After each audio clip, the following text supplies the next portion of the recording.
Gracias por seguir con nosotros. Estamos en su programa Sigue en Contexto con el tema de la crisis de Grecia, que tiene muchísimas repercusiones para la economía, no solamente de ese país, ni tampoco de ese continente, sino todo el mundo, y de las reglas del juego, como vamos a ver en un momento. Decíamos hace un momento, al terminar otro bloque, cómo se deteriora la confianza en Grecia, en su gobierno. Ya les habían mentido cuando habían hecho la entrada al euro y después con algunas cifras y cosas. Entonces aquí se acaba deteriorando la confianza. Lo que viene en esos días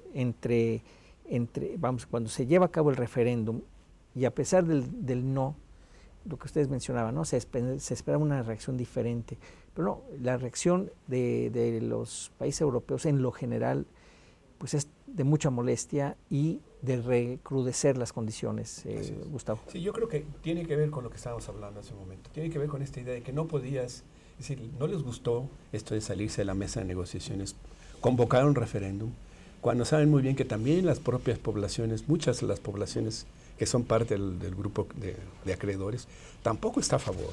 Entonces imagínate, si sirve eso de ejemplo, pues puede ser muy grave, y entonces yo creo que había que darles una señal, porque a final de cuentas estaban olvidándose que también parte del pacto, del arreglo es, ok, nosotros tenemos un arreglo de poder ayudar con solidaridad, pero también hay reglas y disciplinas que tenemos que seguir, y ustedes las han violado constantemente, y ahora nos vienen con este otro paso. Entonces yo creo que enojó mucho y creó una situación en la cual pues también tienen que preocuparse los líderes europeos sobre qué les van a decir a sus propias poblaciones. Claro. No pueden ceder ante un chantaje, lo ven de alguna manera como un chantaje, cuando saben muy bien que han estado ayudando a Grecia en los últimos 5 años, que tal vez ¿cómo se llama? Con implicaciones negativas, y yo creo que también parte del problema es ¿qué va a acelerar esto? Si implantan una exigencia tan dura, va a ayudar a resolver el problema del crecimiento económico, no queda muy claro. No. Ahora, perdón, y quiero darte la palabra nomás para poner en contexto las cifras, cuando se habla de qué tanto dinero, porque como dices, los alemanes, la canciller, pues tienen que ir con su constituency, digamos, con sus electores, a preguntarles si están dispuestos o no a apoyar a Grecia, y lo mismo los demás países. Entonces, ¿de qué tamaño es? Bueno, les comentaba en el corte que hice yo un calculito de cuánto es. Más o menos es hasta antes de lo que suceda, digamos, lo que ya está, de los cerca de 250,000 millones de euros, más o menos equivale a 19 veces más caro el rescate de Grecia hasta este momento de lo que fue el rescate del FOBAPROA en los años 90, por persona. Entonces, pues digo, no son cosas menores, ¿no? Si aquí nos llamó la atención tremendamente, el FOBAPROA era el diablo en persona, imagínense 19 veces eso, ¿no? Entonces, está complicado. Bueno, perdón, Juan Pablo. Aquí el asunto, gracias, de fondo son las implicaciones sociales para la gente, para el griego que es un ciudadano comunitario y que tiene, según el Tratado de la Unión Europea, derechos en términos de pues vivir de forma aceptable respecto a la media europea, etcétera, y las condiciones para salvar a Grecia pues han lastimado severamente las condiciones sociales, los derechos humanos, en buena medida, en su sentido amplio, de estas personas. Entonces, el argumento de Tsipras es, nos mantenemos negociando, bueno, casi siempre ha sido su argumento, pero negociaciones que no sean tan dolorosas para mi gente, porque es un mandato social y eso va en contra de, digamos, el acervo comunitario, ¿no? Es decir, necesitamos ayudas, pero que las condiciones no terminen afectando las condiciones de vida ya lastimadas de mis personas, ¿no? Y de ahí que Tsipras, después del referéndum, haya aceptado una serie de medidas, de condiciones importantes en materia de pensiones, reducir gasto público, acepta una serie de privatizaciones, etcétera, etcétera. Y cuando parecía que Tsipras se alineaba a esas condiciones, el Eurogrupo dice no.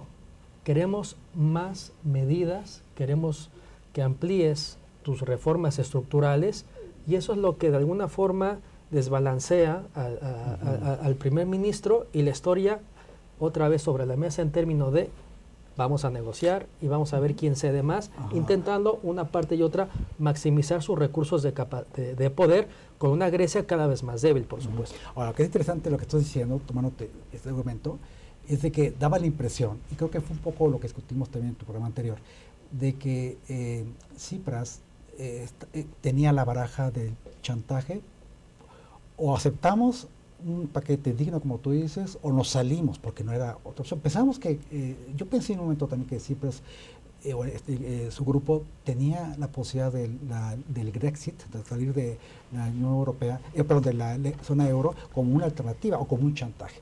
Resultó que no, que la verdad, él, como tú dices, al menos hasta ahorita, parece haber aceptado tanto, hasta la camiseta le están quitando, porque no se quiere salir de la Unión Europea. Y los que sí consideraron en serio la salida de la Unión Europea fueron los alemanes.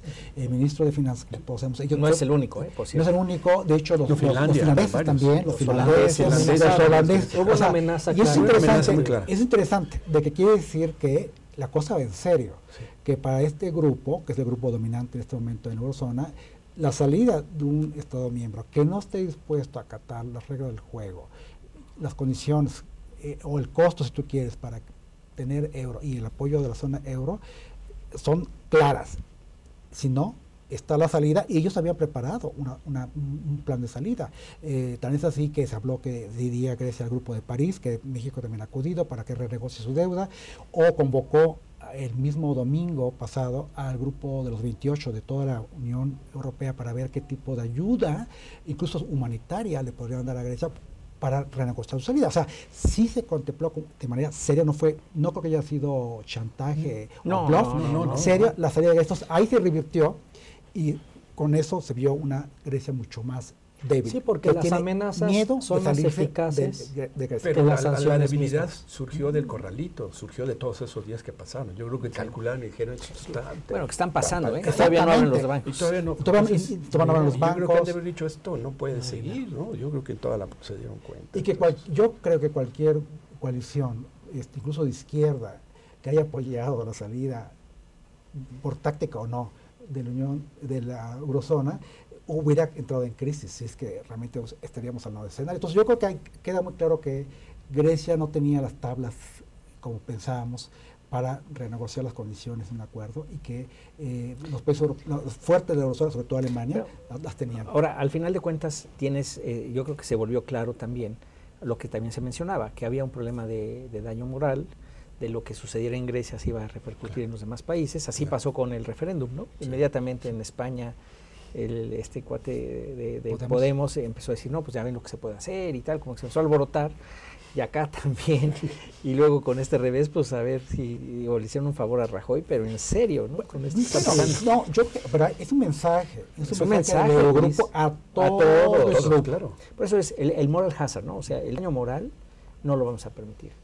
Y entonces, pues quien quiera entrarle le tiene que entrar por la derecha, y si no, adiós. Bueno, eso es desencantador en el sentido de que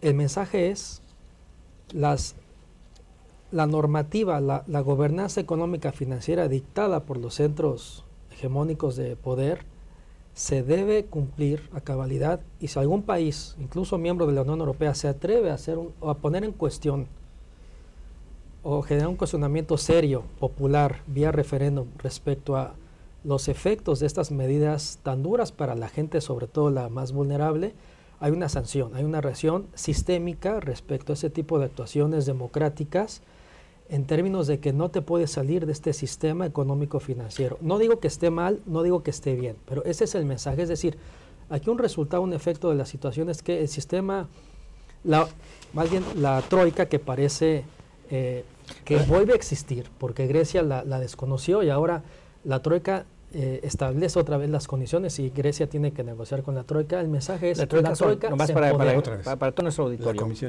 Comisión Europea, FMI, Fondo Monetario Internacional y Banco Central Europeo. Son, digamos, las instituciones supranacionales, dos comunitarias de la Unión Europea, Banco Central Europeo y la Comisión, y la otra, yo diría, una instancia supranacional a nivel global, Fondo Monetario Internacional.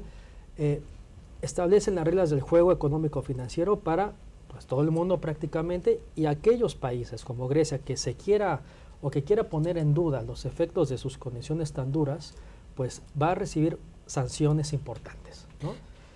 ¿Y cuáles son las sanciones importantes? A pesar de que cedas ciertas condiciones, cuando cedes, vamos a imponerte una sanción, restricciones o más bien condiciones mucho más duras y más excesivas, que es en lo que estamos justamente ahora, ¿no? Así pero déjame decir algo, yo creo importante, que es relacionado con lo de la pérdida de confianza. Yo creo que el referéndum aceleró esta idea de no puedes seguir jugando con esos juegos. Estábamos negociando seriamente. Yo creo que lo que le están diciendo y al mismo tiempo están tratando de buscar nuevos mecanismos es, ahora sí necesitamos, para poder recibir un consenso en nuestros propios pueblos, vamos a necesitar exigirle a Grecia que se comporte en base a ciertas reglas que le vamos a hacer cumplir. Si no, para afuera. Ahora sí que ya lo vieron. A ver, si no las cumplen, para afuera. Pero es muy importante porque sí es cierto que están pagando a la mayoría de la población, pero también hay que ver, por ejemplo, si uno ve el famoso Alemania bajó su déficit, lo bajó entre 2013, hay un superávit. Pero Alemania era la única superávitera de toda Europa. Por eso, pero lo que ellos dicen, después de la anexión, cuando se unificaron, llevaron a cabo toda una serie de reformas laborales de todo tipo para recuperar la productividad. Ellos lo que están diciendo es, esto es la fórmula, y yo la estoy demostrando, que así es lo que tenemos que hacer. Y de algún modo, las reformas tan duras que ha hecho España y que también están pagando, ya sé que han sido durísimas, pero ya están empezando a pagar, ya están empezando a crecer. Y de hecho hay gente que dice, Grecia con las reformas ya estaba creciendo a 3% este año y se fue al caño. Se fue al caño con el referéndum. Sí. Entonces, es una especie de... Yo quisiera tomar... Nos tenemos que ir a corte. Okay. Nos tenemos que ir a corte, sí. Pero regresamos en un momento y no, pues sí, va por ahí y yo creo que lo que vas a decir también. Seguimos en contexto, volvemos.